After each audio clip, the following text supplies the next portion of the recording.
అంబేద్కర్ గురుకుల పాఠశాల తనిఖీకి వచ్చారు డీసీఓ. నాసిరకం ముద్దకట్టిన అన్నం, నీళ్ల సాంబారు, నాసిరకం క్యారెట్లు, పరిమాణం తక్కువగా ఉన్న కోడిగుడ్లు గుర్తింపు, అన్ని రకాల వస్తువులు ఏర్పాటు చేస్తామని సిబ్బందికి సున్నితమైన హెచ్చరికలు. ఇలాగే ప్రవర్తిస్తే ఉద్యోగాల నుండి తొలగిస్తామని హెచ్చరించారు. శాంతిపురం మండలం కడపల బిఆర్ అంబేద్కర్ గురుకుల పాఠశాలలో అకస్మాత్తుగా తనిఖీకి వచ్చారు చిత్తూరు జిల్లా డీసీఓ టి పద్మజ.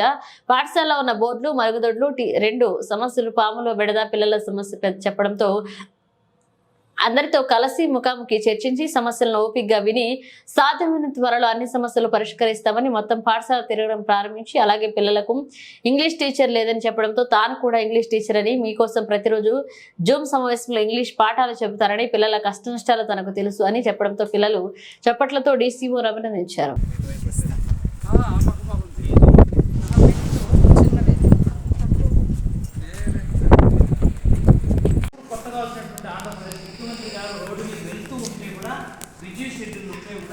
మన దగ్గర ఉన్నటువంటి రెగ్యులేషన్ ఫామ్ ఏదైతే మనము పెట్టుకున్నామో దాన్ని తీసుకునేదానికి డోర్ తీసి మరి మనం పలకరించి తీసుకుపోయేది.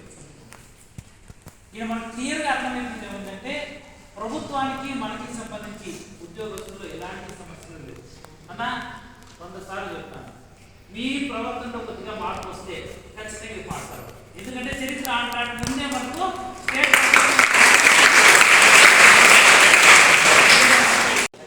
స్టేట్ ఫస్ట్ ర్యాంక్ మన కుటుంబానికి ఉండాలా, ఆ కుటుంబంలో శాంతిపురం మండలానికి ఎక్కించి ఉండాలని చెప్పి మనస్ఫూర్తిగా అందరూ కోరుకుంటున్నాను. నేను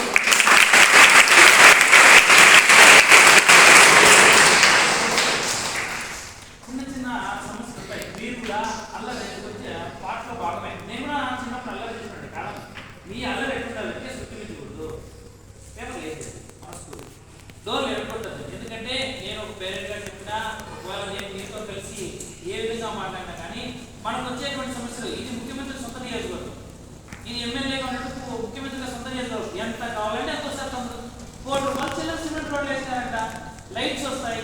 మీరు ఏదైతే కలగంటాడో ఆ కళ నాకు తెలిసి భవిష్యత్తు సాగినట్టు 6 నెలల్లో సాకారం అవుతుంది.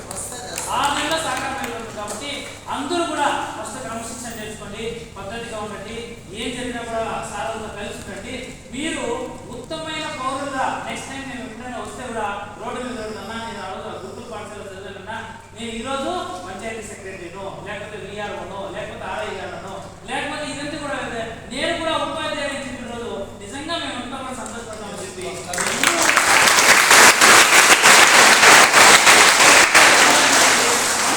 ఆకాంక్షిస్తూ కోరుకుంటూ నాకు అవకాశం కల్పించినటువంటి ప్రిన్సిపల్ గారికి, స్టాఫ్కి, అదేవిధంగా ఈ సమస్య తెలిసిన వెంటనే పెట్టిన వెంటనే బహుశా నాకు తెలిసి నిన్నే మేడం గారు స్టాఫే నాకు ఫోన్లో మాట్లాడి ఈరోజు తెల్లవారు ఎలాంటి సమాచారం లేకుండా సడన్ విజిట్కి వచ్చినటువంటి మేడం